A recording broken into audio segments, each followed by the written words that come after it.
A very warm good evening to all of you. Welcome to the 158th session of CENTA's webinar series for teachers. I hope all of you are keeping safe and staying healthy. The topic for today's webinar is Better Together, promoting positive peer engagements in the classroom. And the facilitators for this session are Ms. Tanya Srivastava and Ms. Kavya Rajagopal from TISS. A very warm welcome to you, faculties. I would like to first brief about our faculties today or facilitators for this session. Ms. Tanya Srivastava has completed her master's in applied psychology with a specialization in counseling psychology from Tata Institute of Social Sciences, TISS, Mumbai. She previously worked as a research and program associate on the psychosocial care helpline started by National Disaster Management Authority, that is NDMA, Government of India, during the first two waves of the COVID-19 pandemic in India.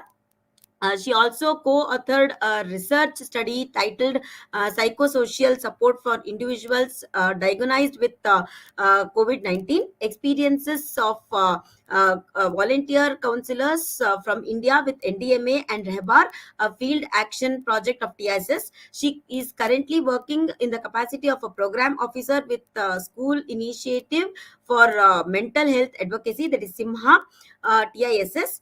She hopes to contribute to the field of mental health through advocacy and building spaces which are safe, inclusive, and accessible to all.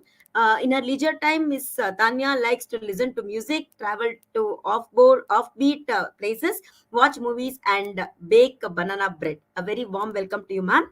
A brief introduction about our second facilitator, Miss Kavya Rajagopal.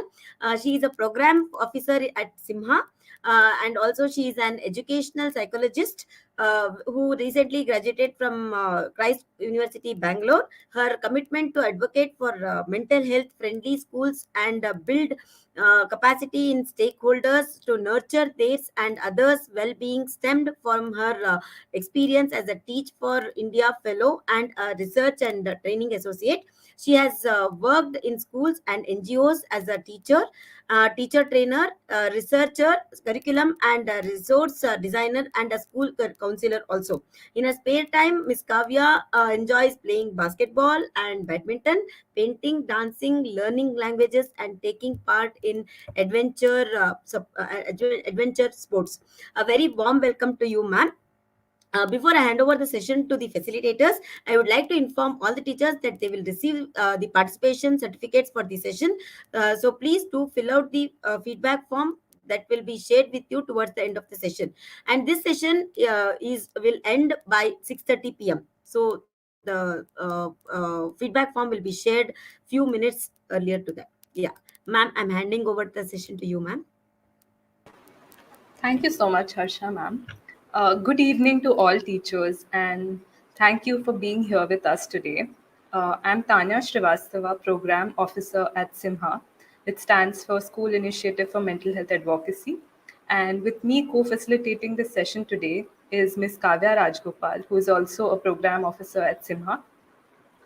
We also have Ms. Ipsita Malviya, who works in the capacity of a program coordinator at SIMHA, who will be there with us for any kind of logistical and back-end support that we might be needing during the course of this session. So we extend a warm welcome to all of you all in this session today. And this is the part 2 of the webinar series, Reset, Review, Rethink, being back in school in 2022. Today's session is going to be on the topic of promoting positive peer engagements in the classroom. And this webinar series is conducted by SIMHA, which is a field action project of the Tata Institute of Social Sciences, Mumbai, in collaboration with CENTA, which is the Center for Teacher Accreditation, and supported by SBI Foundation. Yes, we can move on, Ipsita. So a little bit about our organization, SIMHA. It was launched in 2017 to promote the well-being of young people in educational systems with a vision to establish sustainable and evidence-informed mental health-friendly schools in India. We work across 3 verticals, which is advocacy for the psychosocial well-being of adolescents, research on mental health needs of adolescents and best practice solutions, And finally, capacity building, which is training of teachers, school leaders, counselors, and community workers. We can move ahead, Sita. All right. So last week we completed the first part of this webinar series, which was also with teachers, and we spoke about how we can enhance engagement and promote learning in the physical classroom. This week's session, as already mentioned, is on promoting positive peer engagements in the classroom. And next week we are going to have a webinar with parents, which will be on 25th August. And we'll be talking about the parent child relationship and return to in person schooling. All right. So before we go into the content and discuss how we can promote positive peer engagement in our classrooms, I would like you all to take a minute and maybe reflect on how you're feeling right now and a color that can basically represent your feelings. So it's a very subjective activity, and anyone can interpret this activity on according to what they are feeling. So, for example, for me, if I were to start, green stands for happiness, and I'm feeling quite happy to be here. So I'm feeling green today. So how about you guys? We can start typing in our responses on chat. Maybe take a couple of seconds to think about how you're feeling and a color that represents your mood right now. Okay, green, cool, right? Blue, orange, yellow. Okay. Uh, right. Maybe we can also think about what that color stands for you. So a lot of you all have said blue. Someone said it stands for happy. That's nice to know. Okay. So for someone, green stands for being motivated. That's great. Yeah. Green, blue. So there are a lot of blues and greens I see. Also reds and oranges. Right. Someone has said blue stands for cool. Okay, blue violet stands for gratitude. That's interesting. Blue green, tired from the work days but excited. Nice to know. Yellow, orange. Maybe we can take in a couple of more responses. Okay, red and orange for warm interaction. Glad to know that. Sailing on the blue boat. Interesting.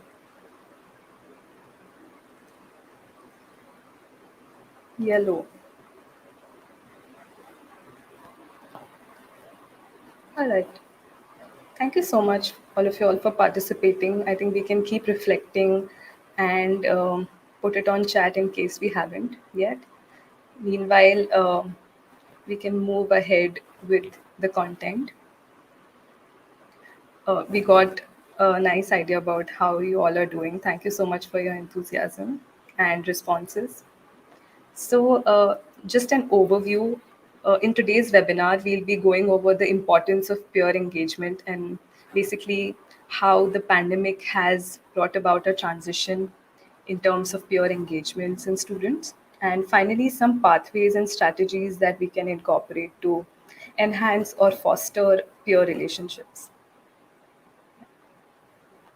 Okay, so another question that I have for you actually is why do you think um, what is the importance of peer engagement according to you? Why do you think it's essential that uh, students, adolescents engage with each other and basically have positive relationships? Okay, we're still having some responses in terms of the color. Okay, so someone has said that it's important to improve social skills. Definitely, I agree with you. Right, learn collaboration. Okay, amazing. Learn to accept opinions. True. Anything else that's coming up?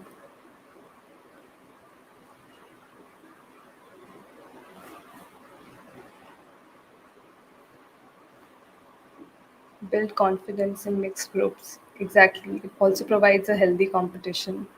Sure, all of you all are bang on. It's important for all of these reasons. Students learn to take in opinions and different perspectives. Exactly.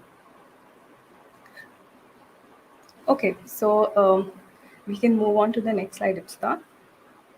Okay, so as all of you all have mentioned, I think we all agree that peer relationships are very important for the growth and development in children and adolescents.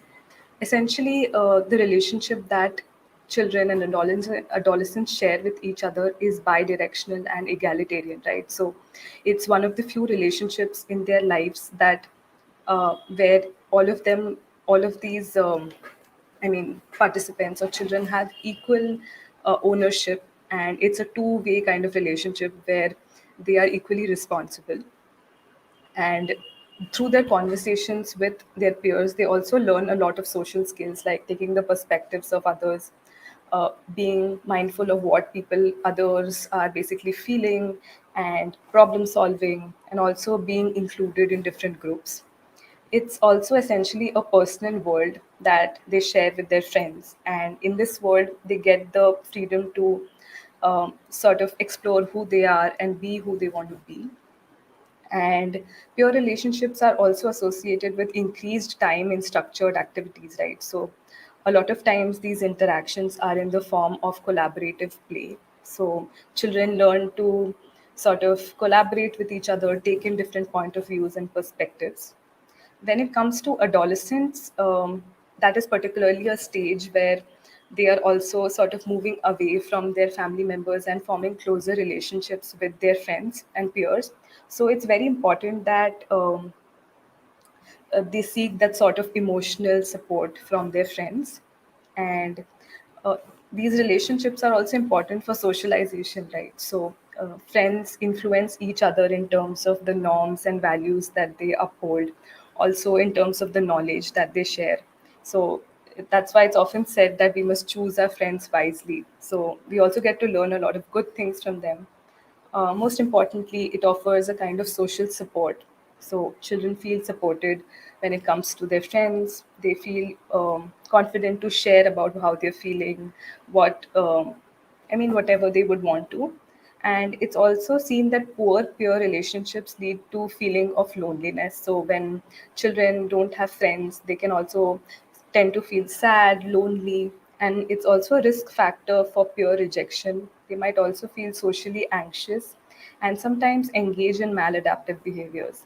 That's why it's quite important and essential that children and adolescents have healthy peer relationships. Moving on.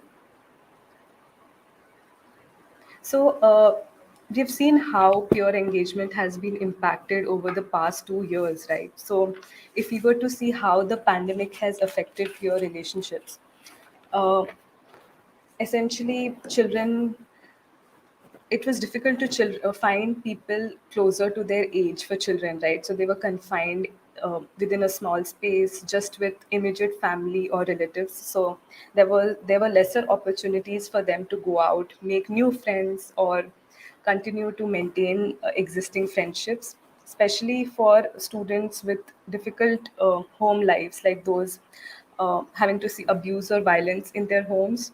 It was a good sort of getaway from this life. But with the pandemic coming in and them being locked in their homes, it was difficult for them to also come out and socialize with people closer to their age.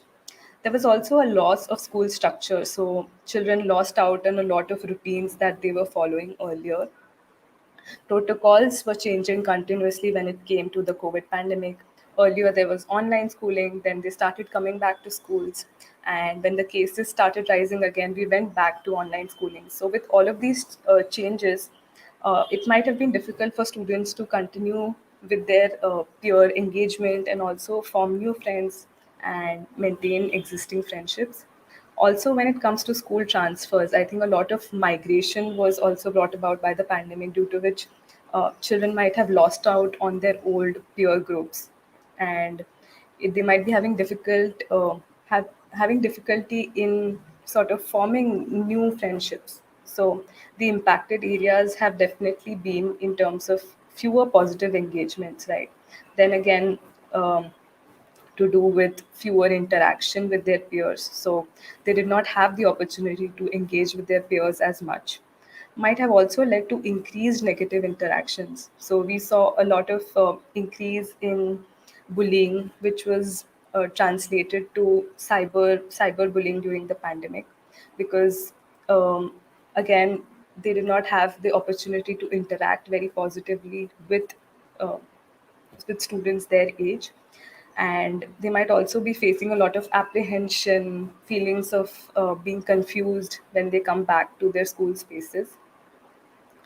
uh, Reduced inclusivity, right? So, one thing that the pandemic brought about very starkly was that all students were not equal when it came to online learning. So, there were students with special needs who might have not felt as included with other group members. Also people or students with limited technological abilities might have felt not less included than others. And finally, loss of the sense of belonging. So, with them no longer going to their school spaces physically, they might have seen a change in the social dynamics, and they might also be feeling a little less connected when they come back to their school spaces. So, definitely, a lot of different areas have been impacted in the lives of students that all of you all must also be maybe experiencing now that we are back in school. So, to look at the framework or the pathway that we're going to follow today. So essentially, we are going to keep these two domains, that is student engagement, how students interact and engage with each other, and student teacher engagement, which is essentially how students engage with their teachers. These two main domains are kept in the middle, and in both of these domains, we are trying to promote positive interactions and minimize negative interactions through the strategies that we share today. And also, keeping these two domains in mind, we will try and have strategies that make classrooms more inclusive and promote a sense of belonging in students. And all of this is happening within the classroom environment, with the final goal of promoting positive engagements in the classroom. So that's our final outcome or desired outcome that we expect out of these strategies. So, moving on, I'll hand over the platform to Kavya to take us through the student engagement. Thank you so much, Tanya, and good evening, everyone. Ipsita, could we move to the next slide, please?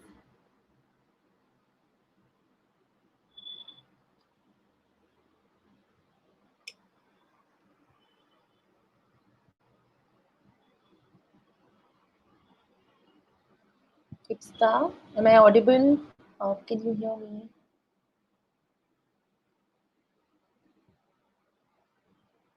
Thank you. One slide. Can we go one slide, two slides back, please? Thank you. All right, so student engagement. I'd like to ask you all to type in the chat. Are you seeing any positive student engagement in your classroom? Do you maybe see students help each other, collaborate? And if you could type, what are you seeing in your classroom? If you could share it with us, that would be great. I see yeses, ma'am.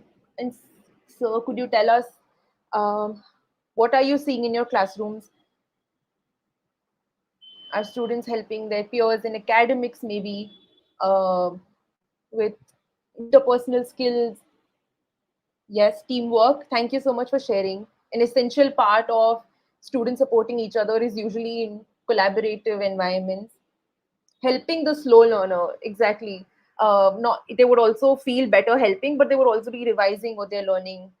Uh, Slow learner would feel supported,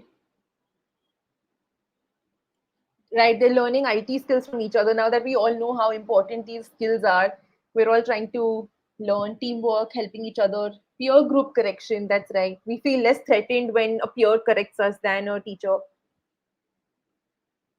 Helping in finishing work, sharing things, sharing resources that might be limited to somebody, healthy peer support. All right, thank you so much for sharing. I think these responses will be helpful as we speak of strategies. Some of them you might be already using, but some of them might be new. Some of them might make you feel good that you're actually using them and uh, that it's already in place in your classroom. Ipsita, can you move ahead, please? All right, so we're going to see how to promote positive student-student engagement first and then see how to minimize. So with regard, there are two pathways to promote positive student-student engagement. One is by developing SEL skills and the other is promoting pro-social behavior. Let's start with SEL skills. Ipsita, next slide. Thank you. All right. So as Kessel, a collaborative for academic, social, and emotional learning, the organization has identified 5 SEL competencies, and we'll go through strategies for each. So one is self-awareness. We could, before a student can help another student, they should be able to help themselves, understand themselves, right? Only when their cup is completely full can they share it with somebody. So one is by emotional check-ins, right? Something that we did in the beginning. How am I feeling? What am I feeling? We could have mood wheels, mood charts, color wheel, just and even an energy thermometer. Something we spoke about the previous webinar. This would help us check in with our emotions. We could do an activity of identifying the rose, thorn, and bud. So in this activity, the rose refers to the positive, right? What was the highlight of my day? What did I like? What am I most proud of? And then comes the thorn. What went wrong during the day? What was most stressful? What makes me feel fearful? So now that we've identified the positive, we've identified the challenge, let's talk about what is a possibility. So what am I now? This is my challenge. So what am I going to look forward to tomorrow? What am I going to do that is going to energize me? What is going to help me grow? What is going to help me overcome my challenges? So rose thorn bud activity is a great way to just check in with ourselves at the end of the day or at the end of the week. How has my journey been? Reflection time with prompts is a great way for students to start reflecting. For some, it might be difficult to start, and so prompts might help. For somebody who reflects a lot, further guiding questions will help them with depth in their reflection. And self management is another competency where we manage our emotions, manage our behavior, manage our thoughts. So encouraging the use of I statements instead of you statements. So when we say I statements, I did this, this happened because I did this, or I wanted something to happen this way. When we use I statements, we take ownership of our action, right? We understand what action I did, I did, and so I'm owning up to an event that had happened or an action that I took. And so this seems less threatening to maybe another person because we're not attacking another person saying you did this. We could instead say I did this and this happened, and so it could help us manage our emotions. We could also have coping skills. So when we go through a distressing emotion or an uncomfortable event, we could do deep breathing exercises, just ground ourselves in the moment, positive self talk to understand our strengths, things that have gone well because of actions we took, and just engage in other expressive activities such as artwork, dance, drama to cope from any negative situation that might have happened immediately or in the last few moments. And social awareness is where students are socially aware of not just their setting, not just their classroom, but their place in the classroom. So one is perspective taking, where we just share, right? What would you do if you knew a classmate didn't have food? Just to understand what do our classmates think, how would we approach a situation. So when we take perspectives, we understand how is the social environment, how do people generally think or approach a problem. We could have structured listening circles where we come together and we speak about a theme. For example, who do you look up to the most and why? So that we understand the student is more than just a peer. They are not just here for academics, but there's a person beyond them, right? They are also their values, they're also their beliefs and attitudes. And we could learn about similarities and differences. And so we'll identify commonalities with our peers and feel more connected. Next slide, please, Ipsita. This is an illustration of rose, thorn, bud. So the rose are the successes, thorn is the challenges, and bud is what can be done. What are the possibilities so that we can overcome the thorn? This could be done at the end of the day, at the end of a week, to just reflect over how the past couple of days or hours have been. Next slide, please. Thank you. Then another competency is relationship. So we could actually build relationship by having just activities or fun games, summary chain, where a person starts talking about a story, starts with the first line, and another person continues the story. This way we understand that the plot has been created together, and only it's through everybody's actions and thoughts have we come to a story or a plot. So we understand that no action, all actions are dependent on each other, and nothing is explicitly independent. We could also have I need help cards. So sometimes students find it difficult asking for help, right? Maybe because the relationship isn't that strong, maybe they have a lot of hesitation. So when we have I need help cards, the student could just pass that card to their friend or to somebody sitting next to them and saying I need help, because sometimes verbalizing it could be very difficult. There's an illustration coming up next, we'll see later. We also have team puzzle games. We all know games are a great way for us to bond and build relationships with others, because there's a shared goal. There is one goal and we're all working towards that goal together. Responsible decision making is the fifth competency, and we could, in a group setting, decision making becomes harder because everybody has a perspective, everybody has an approach. So which approach do we go forward with? So here we could discuss the pros and cons. This is one way we could actually get students to thinking about the pros and cons, and finally a solution. We could have students come together and brainstorm. So star bursting is, there's an image later which we'll show, where basically the W6H questions at each end of a star, there are W6H questions, and they make sure they burst each star. This might work very well for primary classes. For secondary classes, we could have the same questions just without without a diagrammatic representation, and higher order thinking questions. 5 whys are, so if there's a problem, we could have students asking what 5 whys. So for every why, there'll be a subsequent why. So that way they're getting to the root of a problem or a solution. And figure storming is where students embody a particular figure, for example, the president of India, the prime minister of another country, and there's a common problem. So based on the role that they have taken, how will they solve the problem? This way they have to think from another person's perspective, given the resources they have, the criteria. Voting and ranking are simple, quick, but yet activities that help students come together and collaboratively make a decision. So which vote, based on two options, which are we voting for, which are we ranking based on our understanding of the priority and its importance. So this way students get opportunities to discuss and come to a unanimous conclusion. Next slide, please, Ipsita. So this is an illustration of I need help cards. So a thumbs up saying I get it, I understand everything. And how will I show that I've understood everything? That I can explain it to another friend, or I could tell my teacher what they learned. If it's in the middle, then I kind of need help. I have a few questions. I'm not entirely lost, but I still need a little help to get complete clarity. And if there's a thumbs down, that means I don't get it. I need a lot of help. I'm struggling. I have a lot of questions. And so they could just pass these cards in case it gets difficult for them to verbalize, saying I'm confused. Some students might find that hard, and so these cards might help them. Next slide, please. And this is an illustration of star bursting, where we have W6H questions, where primary class students can just cross out once they've asked every question on the star, but high grades beyond middle school and in high school could actually have a list of questions from increasing rigor to ask high order thinking questions to solve a particular problem or a situation. Next slide, please, Ipsita. Thank you. So we saw SEL skills. Now let's look at the other pathway to promote student-student engagement, and that is pro-social behavior. So one is provide opportunities to be pro-social. Sometimes we know we want to be pro-social, but we don't have those skills. We maybe didn't practice it. Maybe we have to, some students, it might come naturally to them. For some, you might have to practice.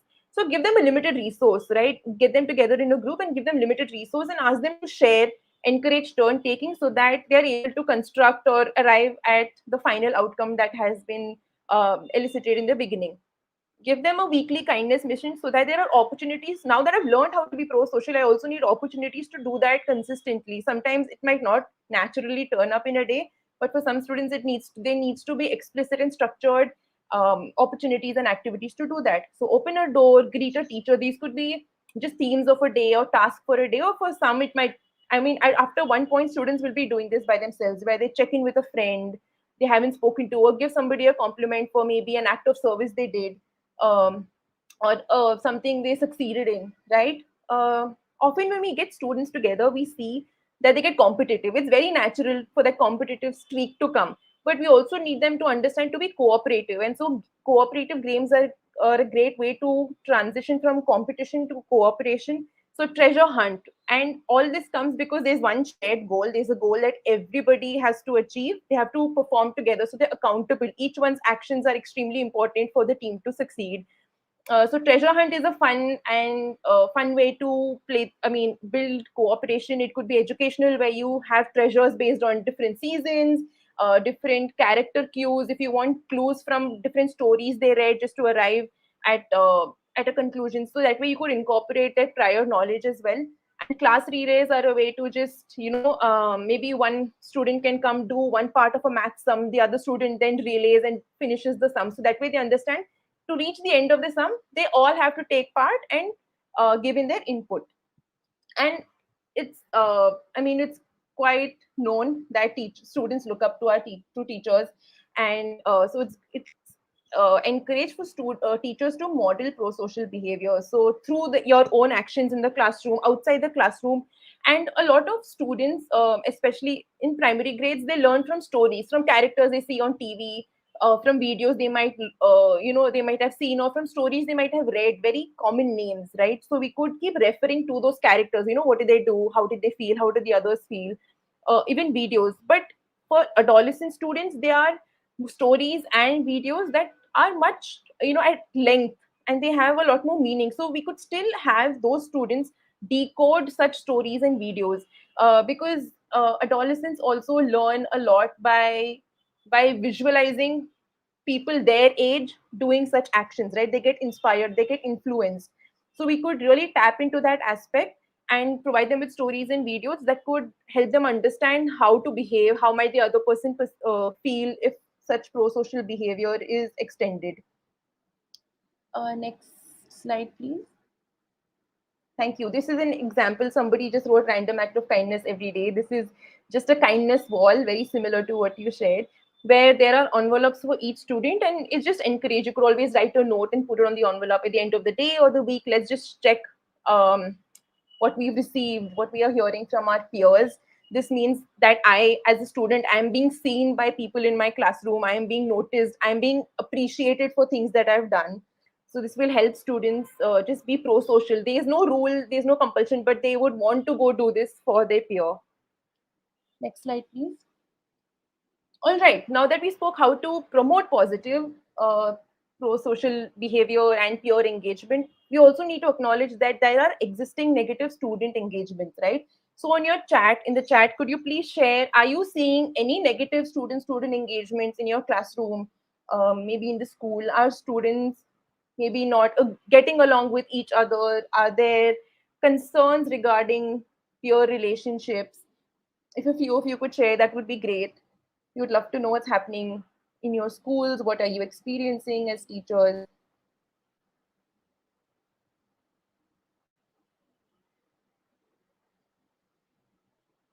We'll take a few seconds. Falsely blaming each other. Thank you so much for sharing. That's right. It's very natural to see what the other person has done. Bullying, yes, and very, very persistent problem across grades. It's not even that it's just in a particular grade or an age. Just the format or the way bullying occurs differs, but otherwise it's quite persistent. Teasing, that's right. Are there any more challenges you're seeing? Students give complaints against a student who's troubling their friends. That's right. They come up and they would want to share the concern. Somebody always complaining about others. Spreading rumors. Okay, so commenting right after each and every answer that might delay the lesson or might disrupt the lesson. Destroying other things. They want to be the center of attraction. That's right. So they might do actions that might call for attention, but not in the most healthiest way. Those actions might not be essentially might not help the classroom, might disrupt the decorum. When somebody else scores more, they might feel jealous. Yes, thank you so much. Moving on, keep the chat going. Teachers can see what's happening in another school. They might connect with certain issues, and you could obviously connect with the strategies that are there and hope that they would solve the challenges that you're facing in your classroom. So minimizing negative student engagements can happen by preventing and responding to bullying, and by improving their conflict management skills. So let's start with bullying. We know that bullying is, it's the next slide, please, is a form of aggressive behavior which is characterized by three aspects. One is that it's repetitive, right? It's intentional, and there's a power dynamic between the people. And it happens through four formats. One is physical, such as hitting, kicking; verbal, that is through speech and words; social, that is through relation aggression; and cyber, which is through social media, any form of media. And sometimes we might not even notice a person being bullied, but some markers are just aggression or getting into fights consistently. They refuse to talk about what is happening because it might be triggering for them. They might not want to engage with that experience again. Some students might have very visible cuts, bruises, or they might be missing objects, but it's good to also ask them how did they get that cut or bruise, so that we know if it's because of bullying or any other issue. Let's move forward. Thank you. All right. So possible strategies to support the victim. One is to just have a support system chart on in your class so that they know if they experience bullying, whom can they go to, right? Who are the various people they can approach? And it's easy when you are supportive and you don't disregard complaints. You don't say, oh, it's such a small complaint. More are the chances that a student will come and tell you, of the discomfort, or if they are any distressing emotion, or if they're actually facing bullying, it'll be easy for them to come and speak up about it. When you model pro-social behavior and use effective language, it will help them understand that you are supportive and you understand that bullying occurs and you're willing to listen to them. Uh, Reinforcing and reiterating school policy and value will help everybody understand that bullying is not accepted in the school environment and the school does not support it. Being aware of bullying hotspots will help you, just monitor and supervise the area, and also victims will feel that there's somebody looking out for them, that they are in a protective environment. It's sometimes easier to share with peers than adults. So by buddying students up, having them check in with each other will actually help us understand if bullying is occurring or not. It's good to also have a safety network activity. I'll explain it in the next slide. Here's an illustration of it. So this is my safety network activity. So on the fingers, they write the names, right? Who are in their safety network? What are the names? It could be parents, it could be friends in school, it could be teachers. And on top, some students, especially primary classrooms, might want to draw an image of the person who is their safety network. For adolescents, they can just have a list and they could have, ways they will approach a person in case they feel they're unable to speak about it. What are some actions they can do? So age-wise, we could differentiate it, but this is something all students can have for themselves to understand who is their safety network and when can they reach out to them to feel supported. Next slide, please. This is just a chart, that a visual aid that can be put in class in case the student sees bullying. What are they supposed to do, even as a bystander who may not be a victim or the bully, but what are they supposed to do in case they witness it around them? One is don't laugh and join in, right? We need to also then go tell an adult immediately so that somebody can intervene, and also stand up and not accept it, not let it just happen, but also make sure a teacher or another adult stakeholder in the school is informed about it. Next slide, please. All right. To work with the bully, we could ask them reflective questions so that they start having to have conversations, so that they start understanding what happened, why did it happen, who was affected by this, and in case a certain event triggers them, and that's why they take their action. We could ask them, if this event again happens, what can we do differently, right? Instead of bullying somebody, is there another way we could channelize an energy or show our anger or frustration? And use established consequences. So it's also good to regulate their behavior, to modify it. So constantly use consequences to let them know that desirable behavior does not include bullying, and in case bullying occurs, there is a consequence for it. Next slide, please.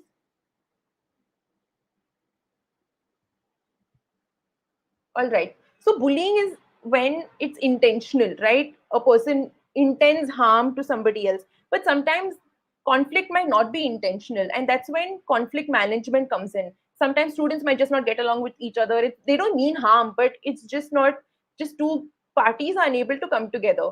So to prevent it, it's good to be aware of classroom dynamics. Are there groups? Is there groupism? Is one group overpowering the other? So as a teacher, it's good to notice just the group dynamics in their classroom, and to understand if there is a certain conversations are happening repeatedly, if certain words are being used repeatedly, and to make sure it's nipped at the bud. We have the conversation of why these words or sentences or references is not healthy. In case a conflict occurs, we could obviously stay calm and intervene immediately. So first is to make sure the parties are separated and then settle the class, or come back to the class later, have somebody, maybe a class monitor or another person, take over the class after the conflict, either with just the parties in conflict or with the whole class. We could actually reflect and debrief what happened so that it doesn't happen again and students understand the root cause of all of this. So define the problem using I language. What did I do? What did I see? Generate all possible solutions and understand which solution is the best solution in case this happens again. Choose one solution based on the pros and cons, implement the solution, and then monitor it. Let's just see if it worked or not for our classroom. Next slide, please. This is an example illustration of conflict management, right? So this is the Pooch worksheet. P stands for problem, O for options, another O for outcomes, and CH for choices. So let's just describe the problem. First, we write down the problem that happened, what we saw using I language. What did I see? What did I do? We do this together. And then we understand what can be done, right? If this happens again, what are some of the options we have? So we have option number one, option number two. Let's just generate all possible options. And then we understand what are possible results for each option. If we go ahead with option number one, what can we possibly see? If we go ahead with option number two, what can we possibly see? So that we are anticipating outcomes. We start thinking how might it look in our classroom, which is more feasible and suitable to our classroom culture. And at CH is finally what option will I go ahead with based on the outcomes, based on the options. What do you think as together that we can go ahead and we practice this? And at the end, there's actually a line that says reflect on how things went. So we come back together and reflect what worked, what did not work. Should we go ahead with another option or not? So Pooch worksheet would really help us resolve conflicts and for students to understand their actions and the classroom dynamics as well. Next slide, please. All right, I'll hand it over to Tanya again. Thank you so much, Kavya. So we looked at student-student engagement, and now we are going to move to teacher-student engagement.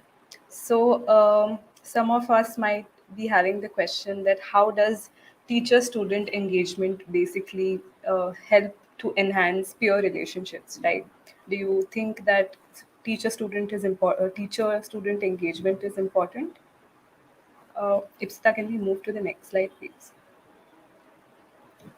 Okay, so these are some pathways by which teacher-student engagement can promote peer engagement, right? So teachers are essentially protectors of students when it comes to a classroom, and they protect them against certain negative consequences or negative outcomes. So for example, if there is a child who sort of has problems when it comes to behaviors and their behavior, they might be aggressive or not modeling desired behavior.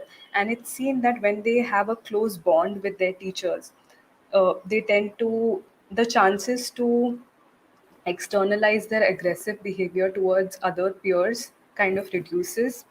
And over time also aggressive students might also be it, their behavior might also be linked with higher chances of peer rejection and victimization. But it's seen that when they form a close bond with their teachers, the severity of the victimization reduces and teachers protect them from negative consequences.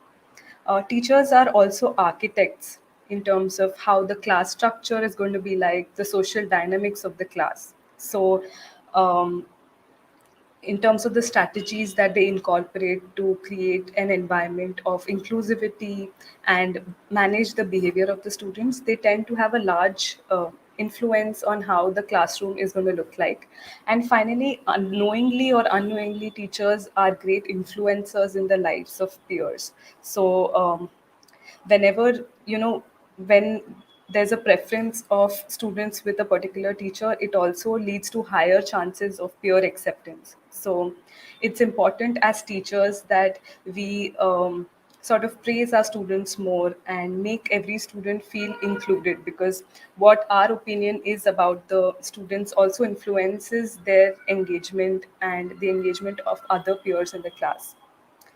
So thank you all for your responses as well. I'm going through it as and when I'm speaking. So great inputs. Um, okay, so looking at promoting positive teacher-student engagement, right? So in order to make sure that we are positively interacting with students, there are a couple of strategies that we can incorporate. Moving, Ipsita, we can move to the next slide. Okay, so it's important that we build personal relationships with students. I think all of you all will agree with this, that apart from their academic achievements and academic outcomes, it's important that we also get to know each student individually in terms of how they are on a holistic level, in terms of extracurricular activities, sports, books, I mean, how they are when it comes to different extracurriculars basically. So you can try to attend different activities that students are involved with. Also, engage with a different group of students whenever you get the time. Uh, a helpful practice can be to have lunch with a different group of students. So you get to give your undivided attention to these group of students. You can also incorporate practices like greeting students each day, so all of them feel included in the classroom, and it also sets base for a healthy environment within the classroom. uh, you can also engage in responsive and authentic communication, right? So I'm sure a lot of you all are already doing this, but this is a good chance to also validate yourself and feel good about all the strategies that you're already include have already included. So you can try and write personal notes to appreciate or acknowledge a good job on assignments or any hard work and persistence that you see in your students. Maybe also write them a note on their birthday, or asking about their health in case there is a long leave or they're absent from class. This can help them feel like they're special in the classroom and the teacher cares for them. Also, you can notice and respond to certain non-verbal cues.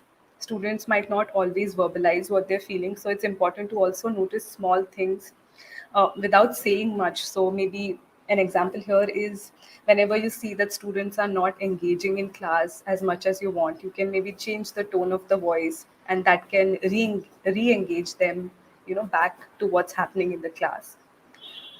Um, we can go to the next slide, Ipsita. Another practice could also be to take part in active supervision. So essentially, error correction and going around the class and checking in with them whenever they are on a task, asking them how they're doing. Also, visual scanning, just by going around, even if you don't speak much, but just seeing what they're doing, how they're doing their task, and making sure that you are available for them. And whenever they need any sort of help, you can help them out. So using statements like, I really like how everyone is on task now, great work. So just appreciating while being there actively in the class. Also, you can try and provide choices to your students, right? So many a times we tell them what not to do, but might forget that what is it that we want them to do. So you can give them different choices, and not necessarily the answer when they're not able to succeed in a particular choice, but just different choices that they can try out. So maybe when you see that they've not started their work, you can ask them if they want to use a scrap paper, graph paper, if that can help them figure out the problem. You can also appreciate that, I see that you're working hard on a task, and continue with that. And in case you feel stuck, I'll be over to help you. So give them a choice that they can try out different modalities, different ways to reach the final solution, but not necessarily giving them the answer outright. That could be helpful in building student teacher engagement. Moving on. So, yeah, it's also important that you involve student perspectives, right? So, you can try and listen to their concerns without getting defensive. So, many a times they might say things that you don't entirely agree with, or something that's totally out of your moral or value system, but you can try and listen to them without getting defensive. Also, ask for their opinions. Ask them if they feel respected and cared for in the class. Do they feel included? Do they feel like they belong in the classroom environment? you can also be have like a anonymous suggestion box, if that helps, where people can put in their suggestions without disclosing their identities, in case students may feel more comfortable to uh, suggest their inputs anonymously. You can also ask them questions to elicit their thinking, so it doesn't have to be a very um, strict kind of environment where only you're talking and students need to listen. So you can also ask them questions about how they're thinking. Do they agree with certain opinions? Do they agree with what is being taught? And wherever possible, it might also be helpful that you are flexible and try to incorporate students' views. So I know it might not be always possible given the policies and structure within a school environment, but wherever possible, even in small ways, you can try and incorporate their views. Also, it's important to appreciate their abilities, right? So apart from academics, you can appreciate different skills that you see in them. Also, any small improvement or effort that they have taken. It's always important to encourage students, and like I said, apart from their academic interests, their personal interests are also worth appreciating. For example, their writing or their performance in extracurricular activities. And you can use praise statements. So, on the next slide, we have a couple of guidelines that you can keep in mind while using praise statements, which makes it even more effective. So, first of all, the statements need to be genuine. So, it needs to come from a place of intention and warmth, and it needs to be communicated in a genuine manner. Secondly, it needs to be specific. So instead of having very broad or generalized statements about a student, like good job or you're doing great, you can have these statements specific to any behavior that you see in them, which might also increase their chances of repeating their behavior, the desired behavior. So for example, you did good in this math problem and I appreciate your hard work. So that is specific to their behavior. You're praising them for something tangible that you saw. Next, you can also appreciate their effort. So the idea here is to tell them that it's not always the final outcome that is important, but also the effort towards the outcome, right? So even if they made an improvement from their past, a very small improvement, it's important to encourage that effort and make them feel that they're improving basically. Moving on, the statements can also be contextual to the needs of the student as well as the classroom environment. So while some students might appreciate that the praise that you give them is private, is communicated in a private manner, while some might like it that it's given in front of peers. So it also depends on the developmental stage that students are in. Specifically for younger kids, they appreciate it more when the statements are used in front of their peers. So it can be contextualized according to the classroom space as well as the developmental stage that the child is in. And finally, using the names of students can also be helpful because it makes the message more personalized to that particular student. So these are a couple of ideas that you can keep in mind while using praise statements. If you all are already using this, it would be helpful if you could also write it on chat and share with us how are you using praise statements.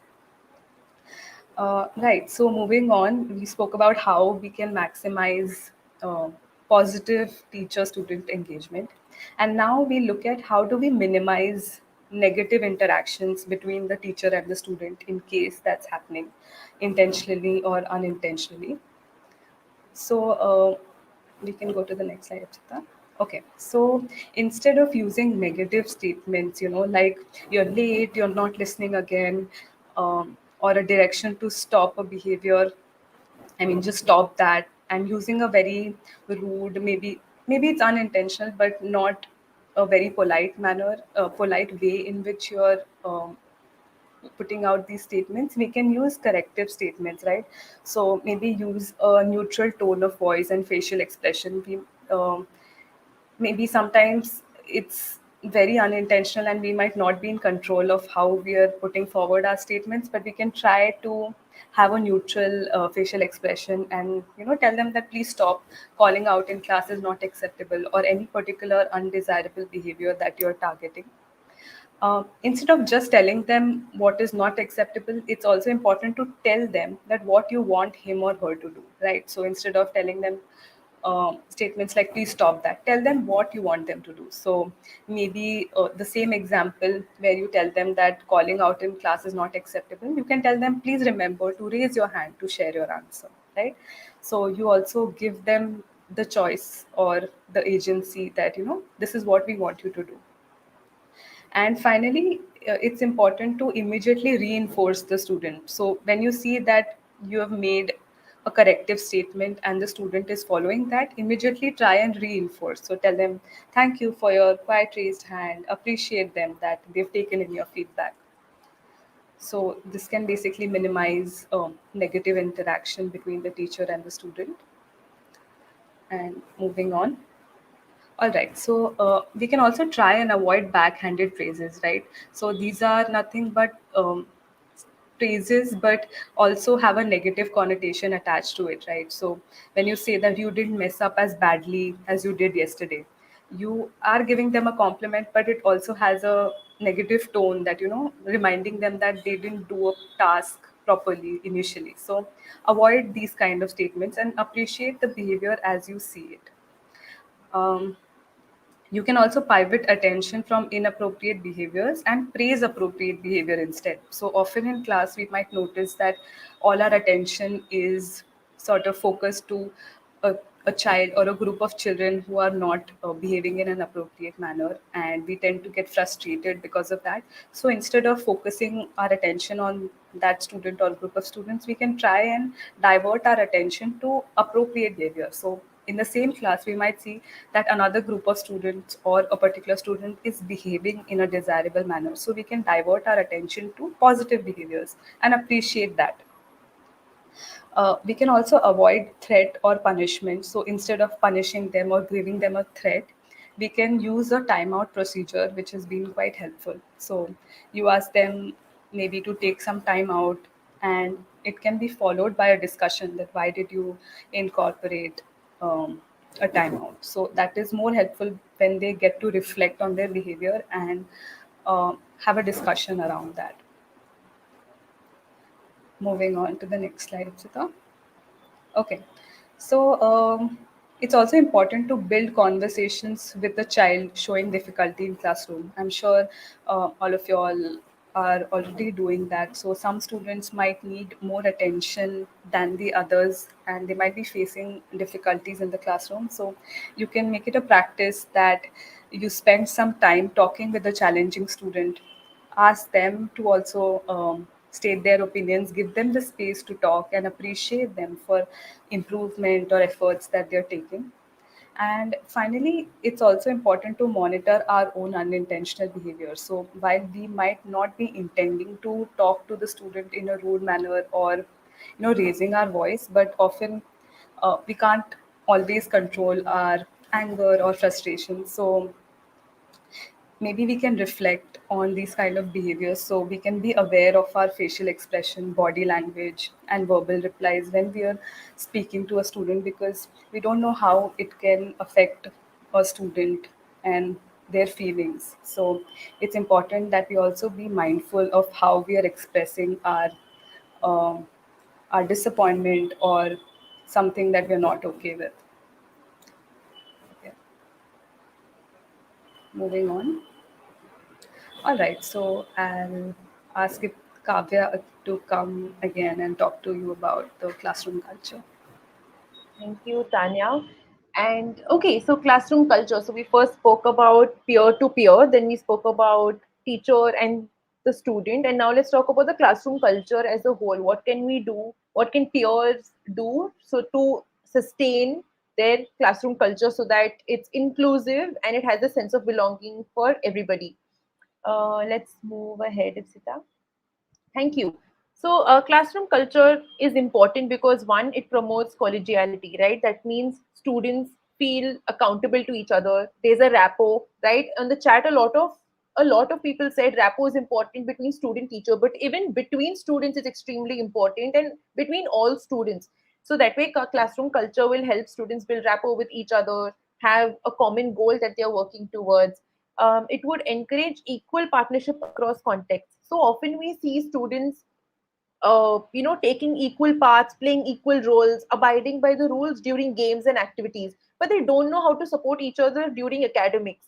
They don't know how to converse and how to share resources when it comes to learning. So when they start practicing these tasks in the activities, in the rapport activities, or just classroom activities, they will learn to transfer the same skills in their academic context as well. Um Often in our classroom we celebrate student achievements, right? This student achieved this student performed really well, which is great, which is very important. But also, how are we celebrating the class as a whole? How are we celebrating the class's progress as a whole? Is there something we are making sure we're reflecting upon as the class as a unit instead of just one student? Are we also thinking of the class as an ecosystem? What has everybody achieved together as a class? The last one is fosters inclusivity.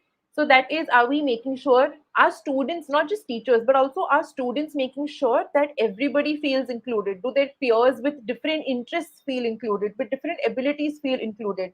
Are we making sure we do not make anybody feel disrespected? Are we making sure we do not make anybody feel left out or excluded, right? Because maybe of their interests are different, or maybe their abilities are different. Itzida, let's move on to the next slide, please. Thank you. So let's talk about strategies to build a sense of belonging.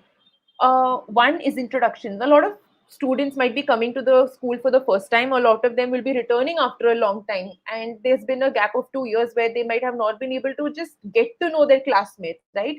So getting to know each other is an important and essential part of a classroom. A lot of you already mentioned that they need to just spend time with each other. So one is Me Too activity, where a student says an interest, right? So for example, or a like, I like chocolate, and other students who also like chocolate will say me too. So as a student, I know that my interest is shared with many students, and that that could be a starting conversation. Sometimes students, when they get back to a classroom, they feel hesitant. What do I talk to their friend now? This person is sitting next to me, how do I build a conversation?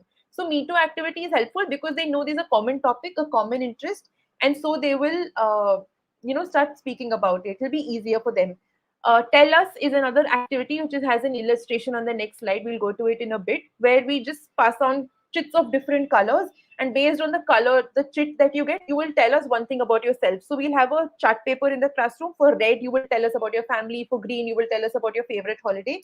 And based on the color of the chit that the student gets, they will speak about that topic. So that way we'll get to know about our peers. It's just through a fun, colorful activity. 10 fingers game is when we all put 10 fingers up for every action that everybody has, for every experience one has had. So for example, I have gone to see my grandparents, and so if you have, one person will put the finger down. So that way, if everybody has had common experiences, they'll put their fingers down. It's just a way to learn about each other, what are some of the different experiences we've had. Um, Class identity. So often we identify as I'm a student of 10A or I'm a student of 2C, right? But as a class, what do we stand for? I'm a member of that class. So as a class, do I know what does my class stand for? One is just the name of the class. Instead of having 10A and 2C, which is good for administrative identification, as a class, can we have a name based on common interests? Either it could be a pop culture reference, or it could be a name that the class comes up with, so that they could identify with each other and use a different word or a different term to denote the class they belong to. Do we have common projects that we engage in as a class so that we could brainstorm with each other on multiple levels?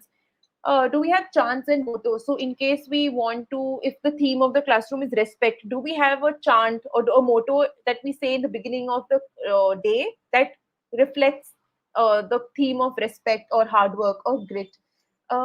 Group salutes. So often we see, a lot of team oriented sports such as basketball, football. Whenever they meet on the field, they have some sort of salute. They give high fives, they give fist pumps, they have some sort of movement. But this just instills a sense of familiarity with another person, that we all are a part of a group that salutes each other in a good and healthy way. So having group salutes where students, when they meet in the beginning, are they just giving high five and say good morning, or is there a particular way, a particular movement that lets everybody know that we belong to a particular class?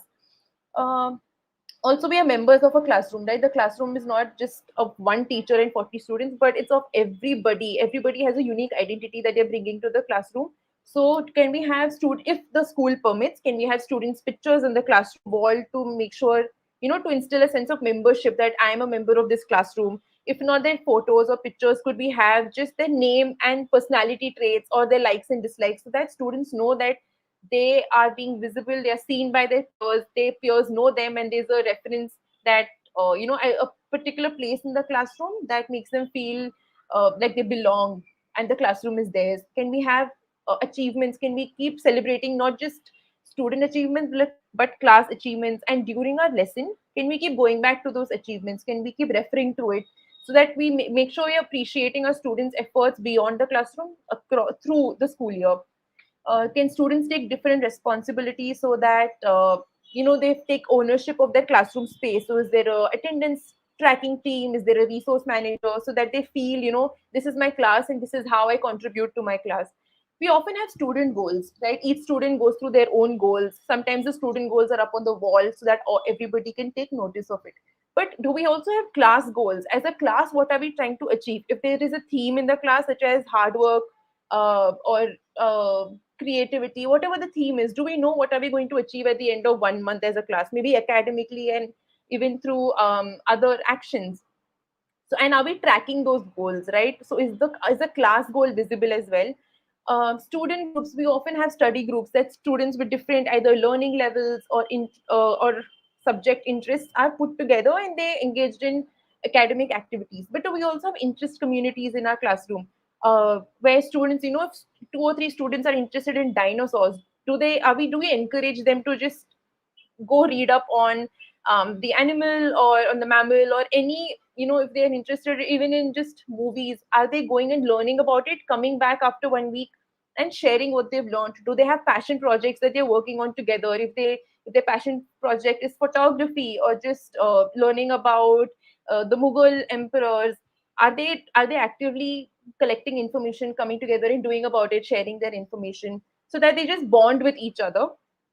Also, when we say sense of belonging, it's deeply rooted by emotional support. Are we supporting, are students supporting each other through maybe sharing circles? It's a great way for students to identify what the classmates are feeling, share their vulnerabilities, and build that trust with each other. We could have shout outs where students stand in a circle, and maybe at the end of the day or end of the week, maybe beginning of the next day, students just give shout outs to each other. I'd like to give a shout out to so and so because they helped me. I'd like to give a shout out to so and so because they achieved something. That would just make one feel good, that they're a member of their classroom, that their peers are concerned about them, that they're noticing them. Gratitude and kindness cards is something we spoke about. So just leaving notes and chits in the envelope or at the desk, so that students know that others are grateful for their presence as a member of the classroom. Next slide, please, Ipsa. So this is the get to one of the getting to know activities is tell us. So if there is a red tag or a chocolate, even if it's just a strip of paper, if it's red, they will say something about their childhood. Those students who got a orange tag will speak about something they do well, their strength. Uh, if it's green, then the student will share something that they watch or listen to. So this way, students get to know each other beyond just one's academic abilities. Next slide, please. This is, so don't worry about the text that's written, but it's just an illustration of the classroom membership. So in one side of the wall, could we have students' names, just their names written, and maybe their characteristic traits, their strengths, their interests around that name? So what this picture reads is, we need all the pieces to make a great classroom. So this way students understand that each and every member of the classroom is integral to the community that they're trying to form. And so this way, if pictures are not allowed, could we have such charts with just names and their descriptions or their likes and dislikes on it? Next slide, please. This, in case the school permits allowing students' picture to be put up on the wall, can we have a picture of the student and maybe they're just their name, anything that they want to share, right? Maybe their future goals. So maybe the future teacher, the future school leader, the future footballer. So are they identifying their future goal and just adding it beside the name? Just brings a sense of familiarity and collaboration, just the feeling, a we feeling among all the students. Next slide, please. All right. This is an illustration of, suppose our classroom, we have a theme. We decide as a class, everybody collaborates and thinks of a theme. Now, often students don't know how to show respect. If the theme is respect, how does one show it? What is an example of it and what is a non-example of it? So having such a chart would be an easy reference, especially to those in the primary classrooms where what respect is, what is it not, and if somebody wants to verbalize it, how would it sound, right? How would it look? And somebody wants to behave, what are actions that denote respectful behavior? So this way, if in case student is not being respectful, it's easy for their peers to say, see, this is what's on the chart, you're not behaving this way, and I request you to behave this way. So they'll have examples up on the chart for them to refer to and just break down such abstract concepts such as respect and grit. Next session, please. Sorry, slide. Okay. We also have classroom routines. So at home, we often know what the routine is, right? After we come back home, what is the first thing we do? What is the second thing we do? That builds a sort of predictability in us. We know what do we look forward to. We know what is expected. So having classroom routines will also help students understand that there is a structure in their classroom, the way the classroom functions. So we could have administrative routines, student movement, basically how a classroom functions.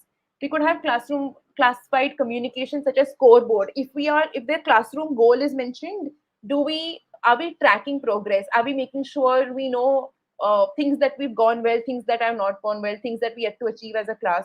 Do we have call and response? So in case students are engaging in group activities and as one teacher you have to call 40 students back to gain their attention, call and response is an example which we will see in the next slide, where you say one word and the students say other words and then they get back, they know you're calling back their attention. We often want students to collaborate, but sometimes that just leads to chaos because students don't know how to collaborate, how to be respectful in their language. So there are certain ways, that is language for collaboration, that students can express and communicate with each other. Now that we encourage students to participate together and create a passion project or some project, it's important to showcase it, to feel proud and see how far they've come. So PTA meets are a great way to showcase student talent or student projects. In the school assembly is also an easy and fun way. We can also liaison with another class teacher, and then make sure one class is the audience while the other class participates, and we could turn the tables maybe another day or the same day. Next slide, please. So it's an illustration of call and response where the teacher, for example, the teacher says, students are working in group and teacher says hands on top and everybody else says everybody stop. So this way they know that the teacher is calling back their attention. They have to leave their task and then face the teacher for maybe another instruction or the next step. Next slide, please. All right, so we know a sense of belonging, but let's just briefly talk about how do we build an inclusive classroom where everybody feels welcomed and accepted for their abilities, their strengths, even their areas of development, right? We're all a work in progress. And so if somebody is still in the process of developing a particular skill, are we still accepting where they are in their journey? And not just, this is not a one-off event. I'm not going to feel included just today, but as a class, am I including my peers and am I feeling included through the day, through all the activities? Next slide, please. And so let's talk about ways to build an inclusive classroom. One is teaching all students, that is making sure we are incorporating all the learning styles, and not just learning styles, but their readiness level. Are they ready to deal with the topic? Maybe they don't have prior knowledge. Are we making sure students with different experiences are included? Different interests are tapped upon so that we know we are making sure the content or the lesson is accessible to all students. We also integrate all their experiences. Students have different experiences and interests. Are we bringing that to the classroom? Do we have opportunities to discuss everybody's success areas beyond the classroom, maybe in their extracurricular activity? Preventing prejudice. So it's often, we all have prejudice and biases, sometimes unknown to us. We're not even sure. Sometimes it's very visible. So are we making sure we're speaking of all of the students' feelings and attitudes, even if it's positive, negative? Are we making sure we're bringing it to the table? We have clear boundaries and rules so that we don't disrespect or make anybody feel or put anybody at harm. Have alert words. So sometimes it's very easy for us to say all those people, and students might also say they always do this. My people would never. So making sure these words are, if somebody says it, it's highlighted and say that it's not appreciated, and we might be generalizing and holding a bias against a certain group or culture. Having dialogue and reflection, especially in senior classrooms where we could have, in case they have a bias or prejudice, can we still have questions to understand where is it coming from? Where did I learn this bias? Why do I feel this way? If is there another way that I can, view this group? Is there another perspective? How can I incorporate a new information I might have learned? How is it going to help me be more accepting of another student or group? Next slide, please. So, and the next is promoting social justice. So, are we developing a worldview? Are we making sure there are stories and narratives of people across the world of different culture? And whatever we are learning, are we translating it to some sort of service, some sort of action project, so that we are able to see our learning come alive through actions that we take in the school and beyond. Also, students come from different experiences, different cultural backgrounds, different expectations. So are we making sure we are using materials, learning and teaching materials that are familiar and relatable to every student? So sometimes teaching something through pictures might be more meaningful, at least in the beginning, and then we could go to text. Do we have readings by different groups and people so that we know we're being inclusive of all cultures? Sometimes cultures are so niche and they are so unique, that are we making sure we are getting a member of that culture? Maybe it might be a student in the classroom or another teacher. Are we making sure you're inviting them and letting them speak about their culture in a way to celebrate their group or their culture? Some students might it's good to be mindful of over or understimulated environments. So some students might be extremely sensitive to light, to sound, to crowds. So are we making sure they're seated more comfortably, that they are not overstimulated by uh, any aspect of the environment? Teaching and learning about culture and religions.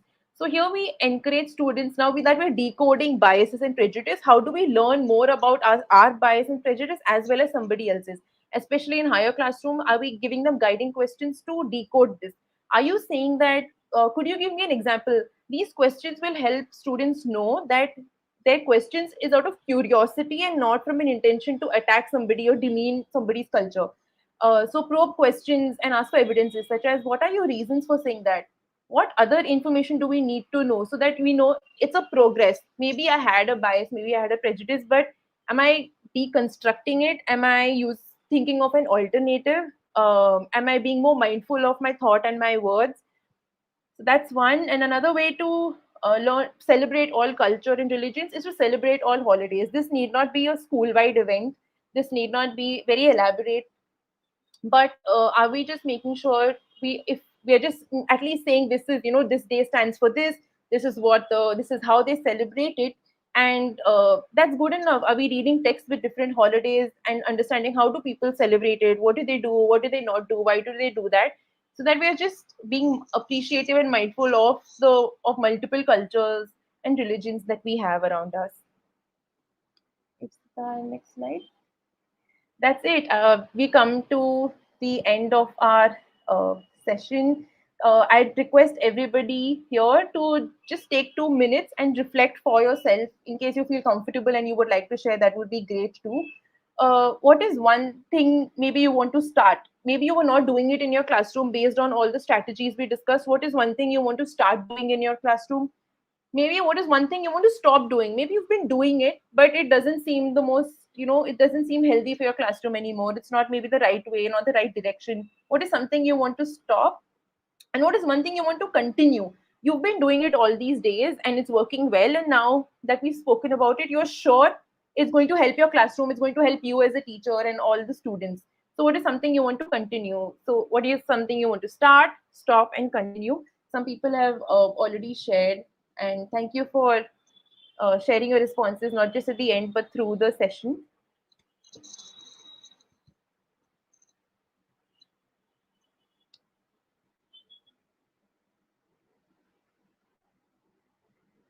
Hasha ma'am, We are done with the. Yes, ma'am. Yes, ma'am. I think we had a question in between, ma'am. They want to know about that rosebud slide. Again, the explanation about that particular slide. If you can do that, that would be great.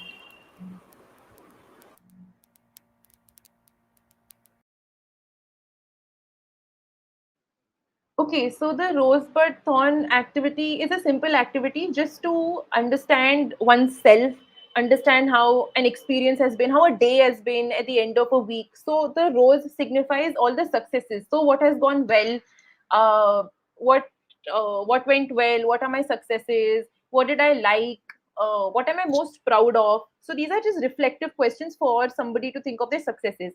And then comes the thorn, which are the challenges they faced. So those could be questions such as what went wrong during the day, what went wrong maybe during the week, what was most difficult, what was most stressful, what made me maybe fearful, uh, what did not work well, did I try something and I did not see the outcome. So such questions will help a student identify the thorn. And then comes the but, that is the possibilities. Right now that some, I know my success, I know my challenges, but what am I going to do to ensure my success continues and I overcome my challenges. So what am I going to look forward to now? If this is my challenge, what do you think will help me overcome it the next time? What is going to help me grow? What is going to make me feel energized? These are some questions that will help self reflection of a student. So that's the rose thorn bud activity. Thank you for that reply, ma'am. There is another like teacher by name Miss Mercy. She's asking how do we find a balance between completing the academic portion while incorporating activities regularly in the classroom. Tanya, Uh, do you want to? yeah, sure. So I agree, ma'am, that it might be difficult because all of us have academic deadlines. We need to also bridge the gap for the time we lost during the pandemic. But almost all of our strategies are very simple to use, and you might not need extra time outside of your designated time that you spend with the students. And these are just small practices that some of you all might already be doing, but just to be mindful of that and just include it in the teaching practice. And I'm sure it wouldn't take as long as it sounds. So these are just some things that can be included in the way the curriculum is taught, in the way that you're interacting with students. Just to add to what Tanya said, we spoke about so many strategies, and all of them might be seem exciting. But I think it's good to just start with one activity for one challenge. So, if there's a challenge we're seeing in the classroom, what is one thing we're going to do that might not take more than 3 to 5 minutes of our day? And we'll be doing it for a while, and then it will students will start doing it themselves. We won't even have to, use our instruction time to do that activity. They might start doing it during the breaks. So, what is one thing, just one action for some period of time, and then move on to the next activity and then the next strategy? So, maybe that would help us also maintain our instructional time and not let activities eat into it. Yeah, and I think we also spoke about a range of different issues or concerns that might come up, which might be very different to different teachers. So I think you'd be the best judge to see what's working in your class, what's not working. So identifying the concerns or barriers that's coming up in your class, you can decide to use the strategies that are best suitable for you. So you, as Kavya said, you need not use all the strategies that we spoke about, but some things or some strategies that are most relevant to what you see in your class as well. Uh, yes, ma'am. I think few questions. Can we wait for 1 or 2, 1 minute at least, so that we Sure. can have some questions from the audience? Sure, ma'am.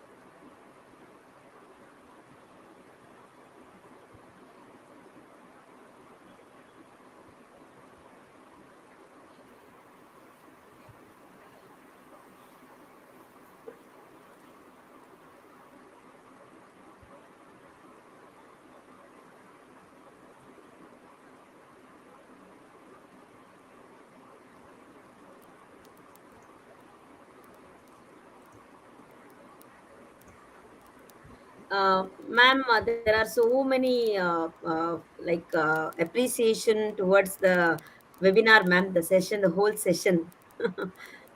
I think the questions have been exhausted. Yes, ma'am. Uh, thank you, Tanya ma'am and Kavya ma'am, for a very engaging and informative session of for our community of teachers. I'm sure that our teachers have got a lot of takeaways from this session also. Thank you so much, all the participants, for engaging with us today. To register for more such upcoming webinars, please visit my center. Thank you, ma'am.